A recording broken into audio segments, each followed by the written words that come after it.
어때요? 여러분은 여러분 인생에 기적 같은 일들이 많이 일어나면 좋겠습니까? 안 일어나면 좋겠습니까?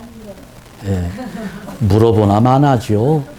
뭐 눈만 뜨면 기적 같은 일들이 펼쳐지면서 우리의 마음을 흥분하게 만들고 했으면 하는 이제 그런 마음들이 우리에게 가득 채워져 있는데요.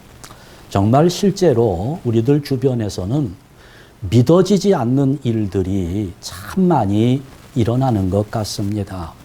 저희 집에 남자가 3명입니다. 그런데 그 중에 한 명이 고등학교를 막 졸업할 무렵 집에 들어오질 않아요. 밤이 늦었는데도 전화도 잘 받지를 않습니다. 늦게 들어왔어요. 제가 좀 야단을 쳐야 되겠다 마음을 먹고 따져 물었습니다. 어디에서 뭘 하다가 이제야 들어오게 되었느냐고. 그랬더니 뭐 이런저런 변명을 늘어놓는데 말도 안 되는 소리를 하는 거예요. 그래 제가 물었습니다. 야, 너 지금 그걸 나보고 믿으라고 하는 얘기냐? 그랬더니 이 남자분께서 아니요. 나도 안 믿어져요. 그러면서 덧붙이는 말, 세상에는 내 인생에는 믿어지지 않는 일들이 너무 많이 일어난다는 겁니다. 믿어지지 않는데요. 그래요. 믿어지지 않는 일들 참 많습니다. 성경에도 보면 믿을 수 없는 이야기, 우리의 이성으로는 도저히 믿어지지 않는 이야기들이 참 많이 써 있지요. 성경은 기적의 책입니다. 바다가 갈라지고 요단강이 멈추어 서고 물이 포도주로 변하고 안전뱅이가 벌떡 일어나고 얼마나 많은 기적이 써 있는지 몰라요. 그래서 토머스 제퍼슨이라고 하는 분이 신약 성경을 읽다가 신약 성경에서 도저히 믿을 수 없는 부분들을 다 빼버렸습니다. 다 잘라냈어요. 대부분 예수님이 행하신 기적들이었습니다. 어떻게 되었을까요? 기적을 다 빼고 나니까 성경책이 이렇게 얇아지더랍니다. 여러분, 성경에서 기적을 빼버리면 남는 것이 별로 없습니다. 그러니까 내가 성경에 나오는 기적을 못 믿겠다는 것은 하나님을 못 믿겠다는 말과 똑같습니다. 그래서 공산주의자들이 예전에는 그렇게 이야기했어요. 공산주의 사전이 있었답니다.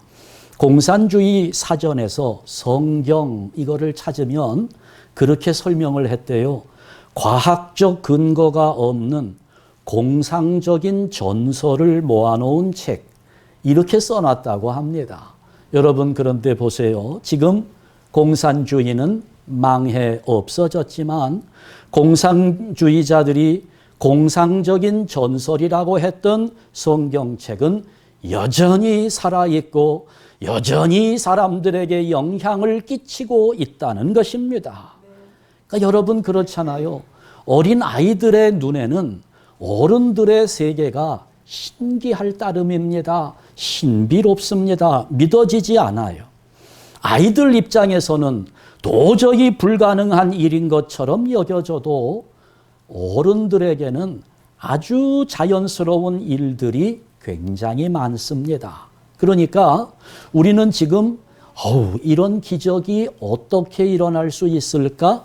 이렇게 생각할지 모르지만 하나님에게는 기적이 없습니다. 우리들에게는 기적일지 몰라도 인간의 눈에는 다 기적으로 보이지만 그러나 하나님께는 일상이요, 자연스러운 일이라고 하는 사실을 우리는 깨달아야 되는 것입니다.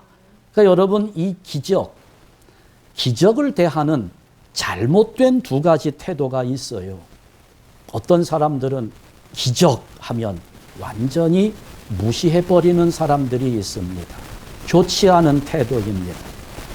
요즘 같은 과학시대, 21세기 첨단 과학 문명 시대를 살아가고 있는 우리들에게 기적은 없다는 그런 태도, 잘못된 것입니다.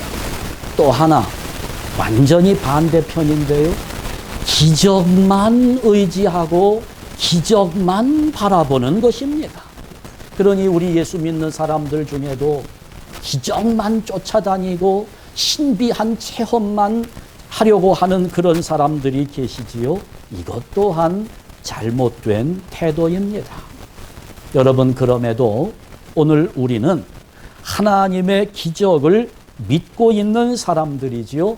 우리 크리스찬들은 하나님의 기적을 체험하며 살아가는 사람들입니다. 시시때때로 하나님은 우리 사랑하는 자녀들을 위해서 기적을 베풀어 가십니다. 그렇게 하나님의 기적을 체험한 사람들이 자기들의 체험을 기록한 것이 바로 성경입니다. 그렇다면 성경에 나오는 하나님의 사람들이 기적을 체험하며 살아왔다면 우리들 역시 지금 이 자리에서도 얼마든지 하나님의 기적을 체험할 수 있다는 결론이 나오게 됩니다. 오늘 우리가 읽은 본문을 보니까 갈릴리 가나의 혼인잔치가 열렸습니다.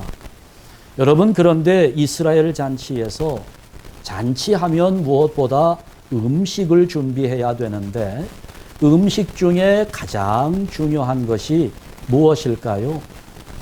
제가 어렸을 때에는 잔치하게 되면 반드시 잔치상에 잡채가 올라가 있어야 했습니다. 잡채가 없으면 아무리 많은 음식을 해도 잔치상이 아니었어요. 결혼을 했더니 처갓집이 강릉이었습니다. 동해안인데요. 그 동해안 쪽에서는 잔치상에 반드시 문어가 올라와야 됩니다. 문어가 올라오지 않으면 잔치상이 아니에요. 저쪽 호남 지역에는 어떤가요? 호남 지역에는 제가 가보지는 못했습니다만은 들은 이야기로는 홍어회가 반드시 올라와야 된대요. 그래요? 장로님 맞습니까? 홍어회가 상에 올라오지 않으면 이건 잔치상이 아니에요. 그런데 이스라엘에서는 잔치상을 준비할 때 가장 중요한 것이 무엇이었을까요? 잡채도 아니고 홍어회도 아니고 문어도 아니고 뭐라고요? 포도주가 있어야 하는 겁니다. 반드시 포도주가 필요합니다. 그런데 지금 이 잔치집에 뭐가 모자라요? 포도주가 모자라게 되었습니다. 이게 그렇잖아요. 잔치를 열어놓고 손님들이 왔는데 음식이 부족하면 얼마나 당황스럽습니까? 우리 교회는 늘 음식이 넉넉하잖아요. 다 먹고 싸가고 그래도 남아요. 잔치 음식은 그렇게 준비가 되어야 하는 것인데 넉넉하게 준비가 되어야 하는 건데 아마 이 잔치집에는 예상보다 손님들이 더 많이 찾아왔었던 모양입니다. 그런데 더더군다나 중요한 것이 이 당시 이스라엘 사람들은요, 이 포도주를 가지고 길흉을 점치는 그런 습관이 있었습니다. 그러니까 포도주가 넉넉하면 지금 결혼하는 이 부부가 평생 넉넉하게 살아갈 것이라고 생각을 했습니다.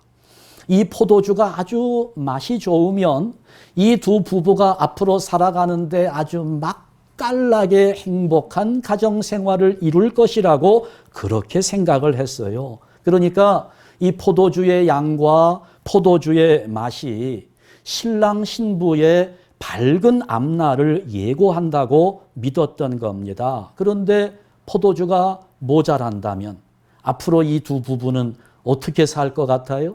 포도주가 맛이 없다면 이 부부는 어떻게 살 거라고 손님들이 생각하겠습니까? 이건 아주 불길한 징조로 삼았던 겁니다. 그러니 이런 부분들을 고려해 보면 지금 이 잔치집에는 아주 심각한 문제가 생긴 겁니다. 여기에서부터 기적의 이야기가 시작됩니다. 여러분 한번 잘 보시기 바랍니다. 여기 지금 가나 혼인잔치의 기적은 포도주가 부족했기 때문에 일어났습니다. 부족함 때문에 기적이 일어난다고 하는 이것이 우리 인생의 신비입니다.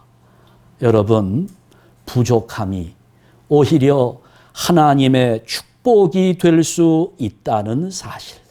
오늘 이 잔치집이 증명해 주고 있는 겁니다. 이 잔치집에서는 부족했습니다. 그 부족함이 예수님의 기적을 맛보도록 원인을 제공해 주었습니다.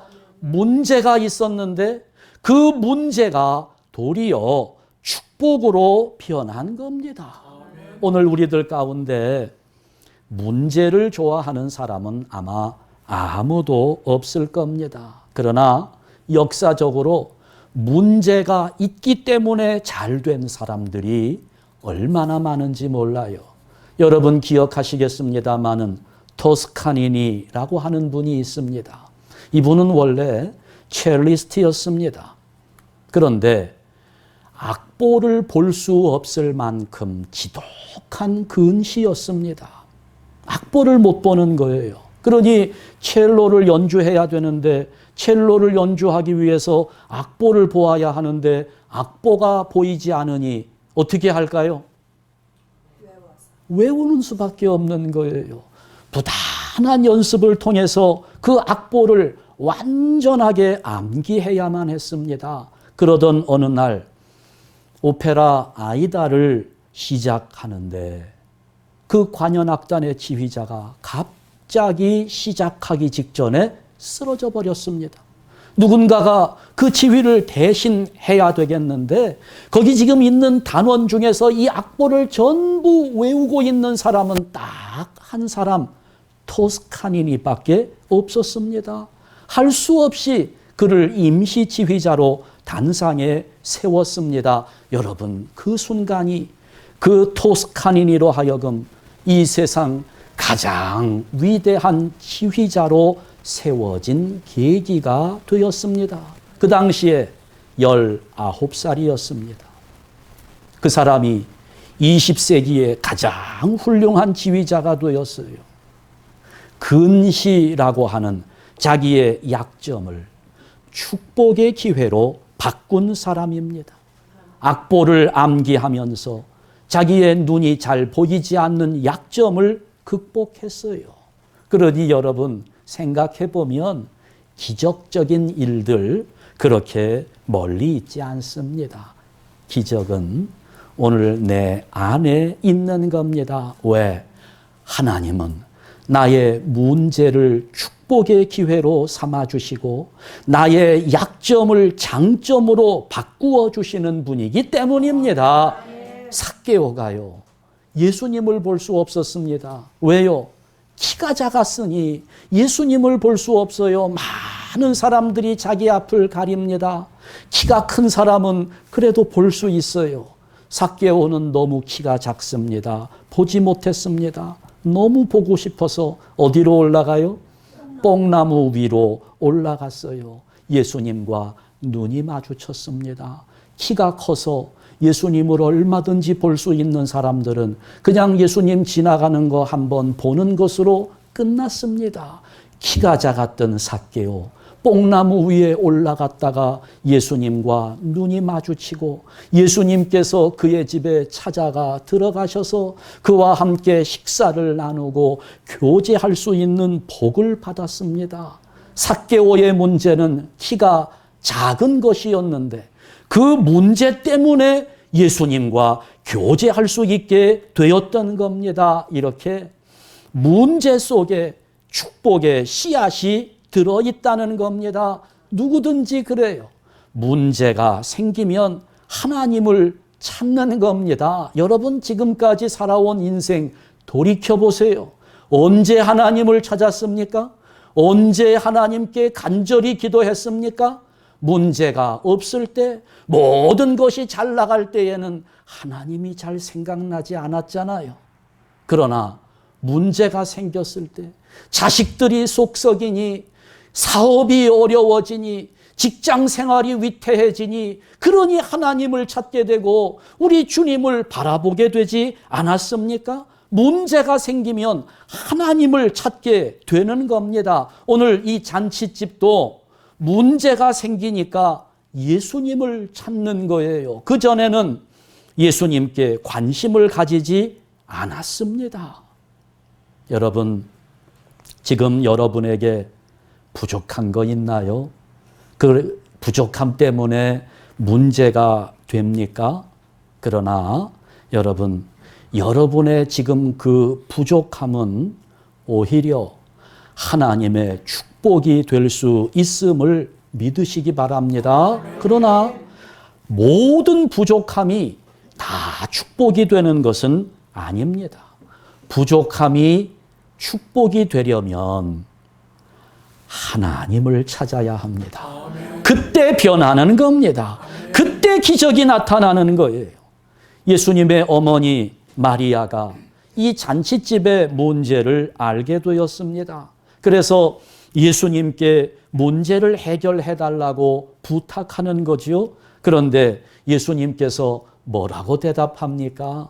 4절에 봅니다. 4절을 보니까 여자여 나와 무슨 상관이 있나이까 내 때가 아직 이르지 아니하였나이다. 이렇게 대답합니다. 어때요, 여러분? 이 말씀은 예수님께서 어머니 말씀대로 하겠다는 말일까요? 어머니 말씀대로 못하겠다는 말일까요? 얼핏 우리가 보면 아주 예수님이 어머니한테 좀 공손해 보이지 않아요? 퉁명스럽게 마치 거절하는 것처럼 그렇게 느껴집니다. 여러분, 그러나 우리가 헬라어를 잘 모르기 때문에 그걸 우리말로 이렇게 번역을 해놓으니까 우리식으로 해석하다 보니 오해를 하는 것입니다. 여기 어머니를 뭐라고 부릅니까? 여자여라고 부르고 있어요. 여러분, 어느 날 여러분의 아들이, 여러분의 딸이 여러분에게 와서 아저씨 이렇게 부르면 어떨까요? 여러분에게 엄마 하지 않고 아줌마 하고 이렇게 부르면 여러분 마음이 어떨 것 같습니까? 아니, 도대체 예수님이 어머니한테 여자여 이렇게 호칭을 하다니. 그런데 여러분, 이 호칭은요 무례한 표현이 아닙니다. 이 당시 최고의 존치입니다. 십자가 위에서도 여자여 보소서 아들이니이다 이렇게 말씀하시지요. 여자여라고 부르는 이 표현은 로마의 황제 아우구스투스가 이집트의 여왕 클레오파트라를 부를 때 사용했던 호칭입니다. 그러니까 세상에서 가장 존귀한 여인을 부를 때 여자여 하고 이렇게 부르는 겁니다. 그러니까 여러분, 예수님 무례하다고 아주 불효자라고 이렇게 말하지 마세요. 어머니를 최상의 존칭으로 불러드리는 겁니다. 또 한 가지, 나와 무슨 상관이 있나이까? 상관이 있다는 말일까요? 없다는 말일까요? 이것을 어떻게 읽느냐에 따라서 달라집니다. 제가 여러분 문장 하나를 보여드릴 텐데요. 여기 나오는 이 문장 한번 보시죠. 하나 더, 예. 자, 어떤 학교에서 선생님이 다른 학교로 전근을 가시게 됐습니다. 그런데 학생들 중에는 그 선생님을 좋아하는 학생도 있었고 싫어하는 학생도 있었고, 그러니 선생님이 전근 간다는 것을 기뻐하는 아이들과 또 선생님이 전근 가신다는 소식에 슬퍼하는 아이들이 있었어요. 자, 그 아이들이 기뻐하는 아이들도 이렇게 이야기하고 슬퍼하는 아이들도 이렇게 이야기합니다. 똑같이 말을 하는데, 자, 이거는 선생님 가라는 얘기일까요? 가지 말라는 얘기일까요? 선생님, 안 가시면 안 돼요. 가라는 거예요? 가지 말라는 거예요? 안 갔으면 좋겠다는 얘기죠? 다시 읽습니다. 선생님, 안 가시면 안 돼요. 가는 게 좋다는 얘기일까요? 안 가는 게 좋다는 얘기일까요? 반드시 가라는 얘기잖아요. 똑같은 문장인데요. 어떻게 읽느냐에 따라서 의미는 완전히 반대가 되는 겁니다. 나와 무슨 상관이 있나이까? 이것이 나와 관계가 있는 것인가요? 아니, 이게 나하고 무슨 상관이 있습니까? 상관없다는 말이에요. 아, 나와 무슨 상관이 있습니까? 상관이 있다는 말이지요.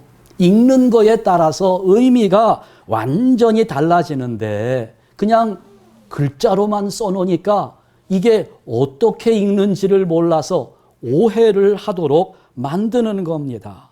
마클레이라고 하는 분이 이 부분을 그렇게 해석합니다. 이 부분을 그 헬라어 그 당시에 사용하던 사람들의 뉘앙스를 고려해서 정확하게 번역을 하자면, 어머니 걱정하지 마시고 나에게 맡기시면 내가 해결하겠습니다. 그러나 때가 아직 아닙니다. 조금만 기다려 주십시오. 이렇게 말한 것입니다. 자, 그래서 지금 예수님은 때를 기다리고 있습니다. 어떤 때를 기다리고 있을까요? 예수님이 말씀하시는 그 때, 어느 때일까요?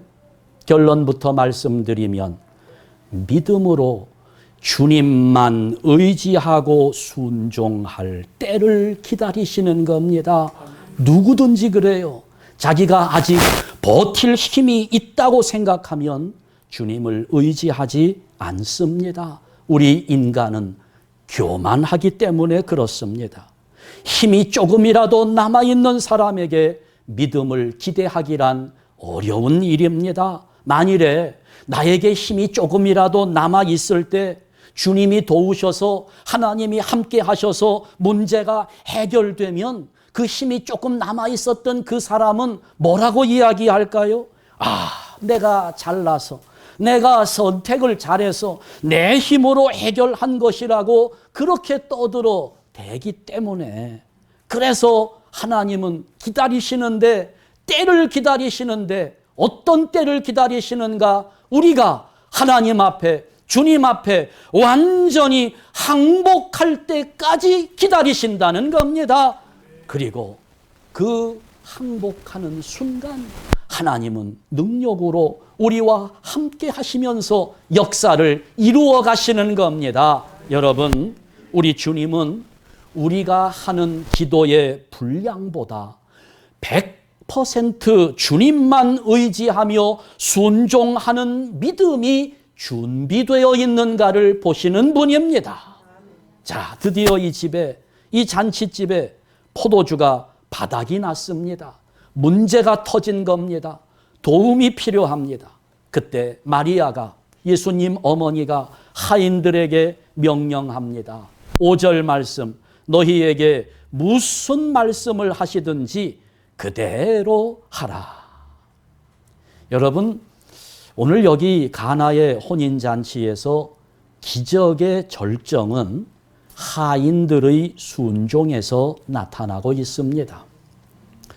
그 순종이라고 하는 것, 이성과 상식을 초월해서 말씀대로 행동하는 것을 순종이라고 말합니다. 베드로가 밤새도록 고기를 한 마리도 잡지 못했습니다.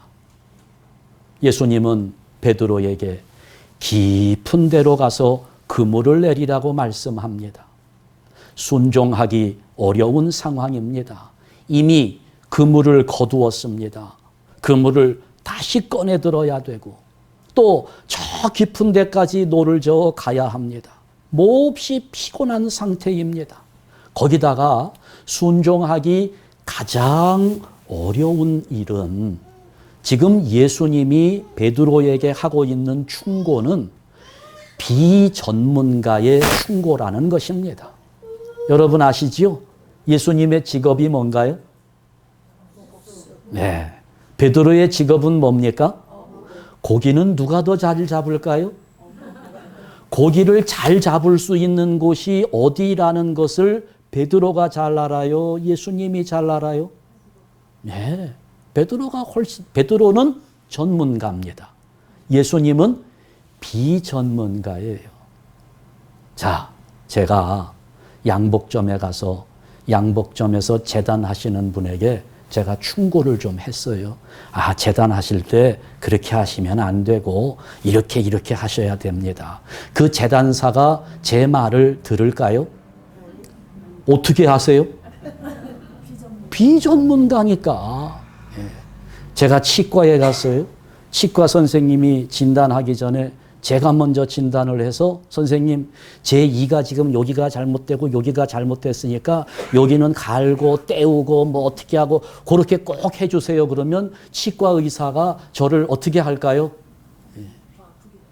더 아프게. 아마 딴 데 가서 하라고. 내쫓지 않으면 다행일 거예요. 순종하기 쉬워요? 어려워요? 순종하기 어렵습니다. 그런데 베드로 어떻게 합니까? 주여, 밤이 맞도록 수고하였으되 얻은 것이 없지만은 말씀에 의지하여 그물을 내리리이다. 당신이 말씀하시니 내가 그물을 내리겠습니다. 예수님 말씀에 그대로 순종하니까 놀라운 기적을 체험합니다. 밤새도록 한 마리도 잡지 못했던 그물이 찢어질 만큼 엄청난 물고기가 올라왔습니다. 지금 여러분 여기 보세요. 예수님은 하인들에게 물을 채우라고 명령하셨어요. 어디에다가요? 돌 항아리에다가 물을 채우라고 했습니다. 이 명령이 얼마나 엉뚱한 명령인지를 알아야 해요. 사실 지금 이 집에는 가장 급한 문제가 무엇이었어요? 포도주가 부족하기 때문에 포도주가 필요한 것입니다. 이 문제를 해결해야 돼요.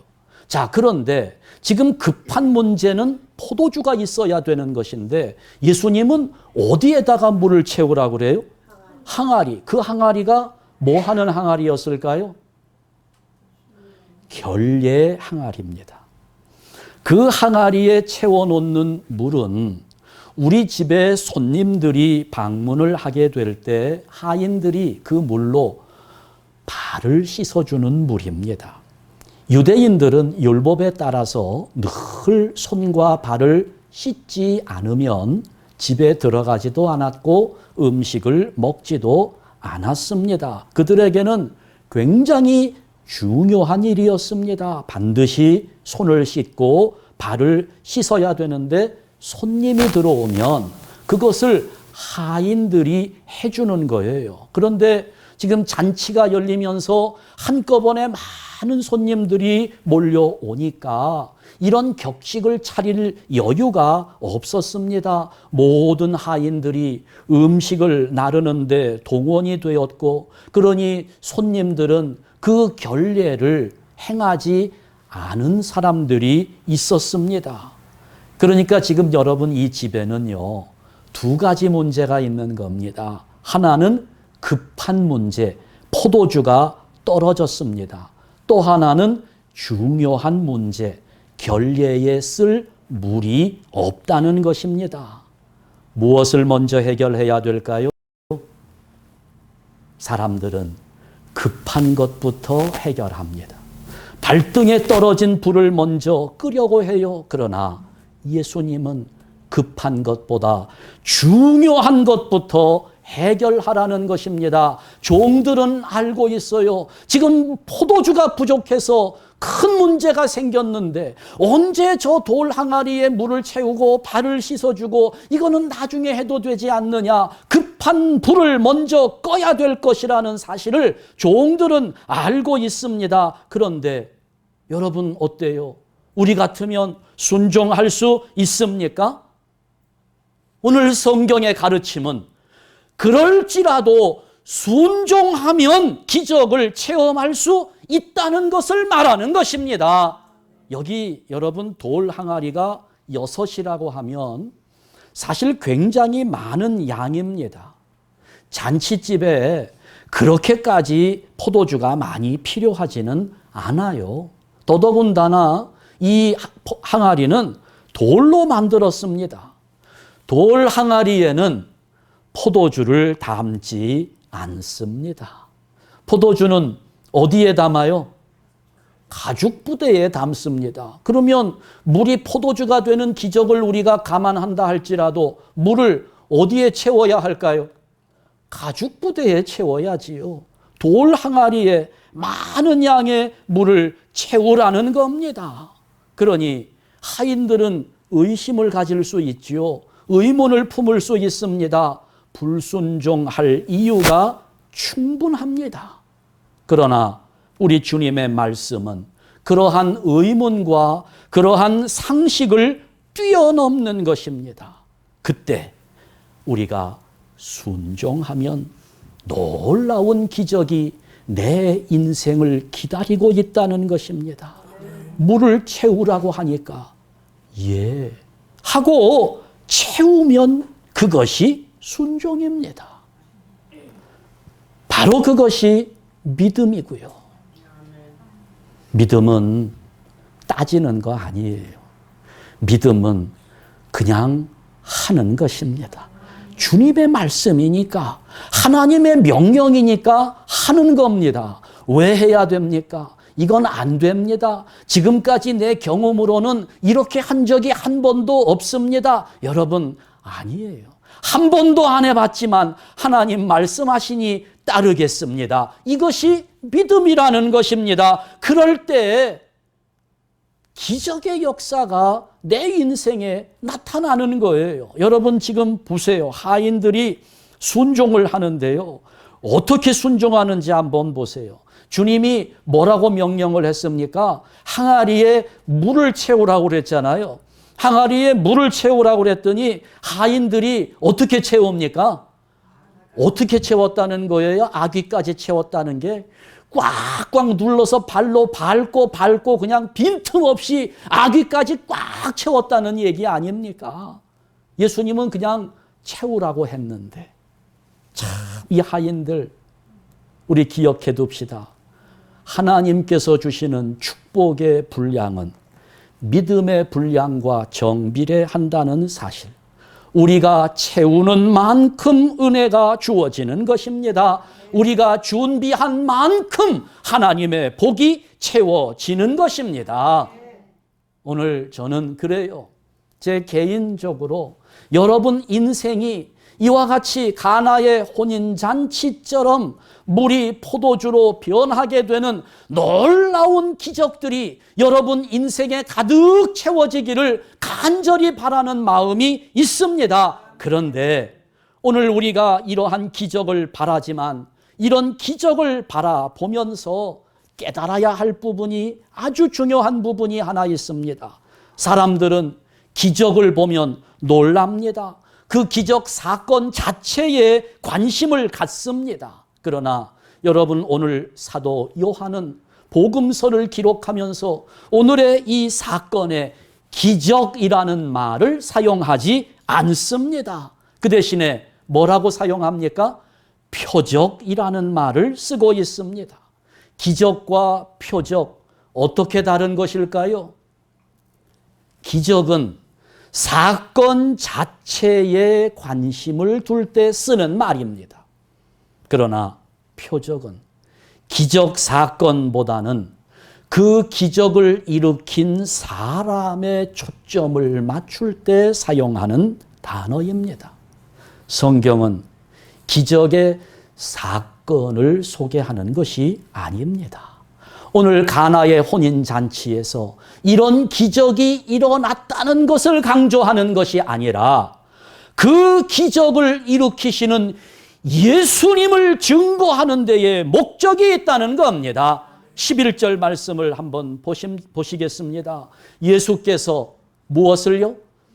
첫 표적을, 기적이 아니라 이 첫 표적을 갈릴리 가나에서 행하여 그의 영광을 나타내심에 이 기적의 결과가 무엇으로 나타납니까? 제자들이 그를 믿으니라. 예수님을 믿게 하려고, 예수님을 증거하려고 이 표적을 행하셨다는 겁니다. 예수님을 모르는 사람들, 또 예수님을 따르는 제자들이 이 기적을 통해서, 표적을 통해서 예수님을 믿게 되었다는 겁니다. 그렇다면 여러분, 내 인생에서 기적이 나타나게 되면 어떤 유익함이 생기는 걸까요? 내 인생에 기적이 일어나서 내 삶이 편안해지고 돈도 많고 건강하고 이러한 것, 여러분, 그것보다 중요한 것, 내 인생에 일어난 기적을 통해서 예수님이 증거되고 그 기적 때문에 예수님의 이름이 소개되고 예수님의 생명이 사람들에게 전해질 수 있다면 그것이야말로 우리가 세상에서 누릴 수 있는 가장 큰 축복임을 믿으시기 바랍니다. 사도 요한은 그걸 강조하는 겁니다. 마지막 요한복음의 결론에서 요한은 요한복음 20장 30절 31절 말씀을 통해 이렇게 이야기합니다. 예수께서 제자들 앞에서 이 책에 기록되지 아니한 다른 표적도 많이 행하셨으나 오직 이것을 기록함은, 다 같이, 너희로 예수께서 하나님의 아들 그리스도이심을 믿게 하려 함이요 또 너희로 믿고 그 이름을 힘입어 생명을 얻게 하려 함이니라. 아멘. 여러분, 기적이 일어나고 나면 그 자리에는 반드시 예수님이 거기 계셔야 하는 겁니다. 기적을 통하여 예수님이 증거되어야 합니다. 우리가 맛보는 모든 기적들 다 주님 앞에 영광을 돌리기 위한 것이어야 하는 겁니다. 그런 증거의 현장에는 하나님의 기적이 멈추지 않습니다. 예수님의 능력이 끊임없이 이어지는 것입니다. 따라서 기적의 도구는, 기적의 땔감은 바로 예수 그리스도시라는 것입니다. 예수님이 계시는 그 자리에 능력이 나타나고 예수님 계시는 그 자리에 역사가 일어나는 겁니다. 그 자리야말로 풍성하게 포도주가 넘치는 즐거운 잔치집이 되는 것입니다. 우리 예수님은 언제든지 더 좋은 것을 주시는 분입니다. 오늘 이 잔치집 보세요. 사람들은 처음에 나온 포도주보다 나중에 나온 포도주가 더 좋은 것이라고 이구동성으로 칭찬을 아끼지 않았습니다. 우리 한샘교회 성도 여러분들, 주님이 계신 그 자리야말로 기적의 자리라는 사실을 확신하면서 예수님을 내 안에 모셔드리고 예수님과 함께 동행하면서 모든 문제가 변하여 하나님의 능력이 되고 근심거리가 변하여 기뻐할 수 있는 축복이 된다는 사실을 기억하면서 우리 모두가 예수님과 함께 동행하며 날마다 기적을 체험하는 성도들 되시기를 주님의 이름으로 축원합니다. 기도하겠습니다. 하나님 아버지, 우리들이 세상을 살면서 힘든 일들이 많이 있고 어려운 문제들 해결되지 않아 속상할 때가 참 많습니다. 그럴 때마다 우리의 힘의 한계를 경험하면서 내 인생에도 기적과 같은 일이 일어나기를 간절히 소원하며 지금까지 달려왔는데 오늘 우리에게 주시는 말씀을 깨닫고 보니 얼마든지 내 인생에도 기적이 나타날 수 있음을 깨닫게 됩니다. 내 힘으로 되지 않는 것을 인정하고 온전히 주님을 바라보며 100% 하나님만을 신뢰하게 될 때 그 하나님의 능력이 내 인생에 나타날 수 있음을 깨달았사오니 아버지여, 주님 계신 그곳에 기적이 있음을 확신하고 이제는 우리가 예수님을 모시며 예수님과 동행하는 삶을 살아가면서 날마다 기적을 체험하게 하여 주시고, 기적을 체험할 때마다 예수님을 증거하고 예수님의 생명을 사람들에게 전해주는 놀라운 역사가 오늘 우리들을 통하여 일어나게 하여 주시옵소서. 예수 그리스도의 이름으로 기도하옵나이다. 아멘.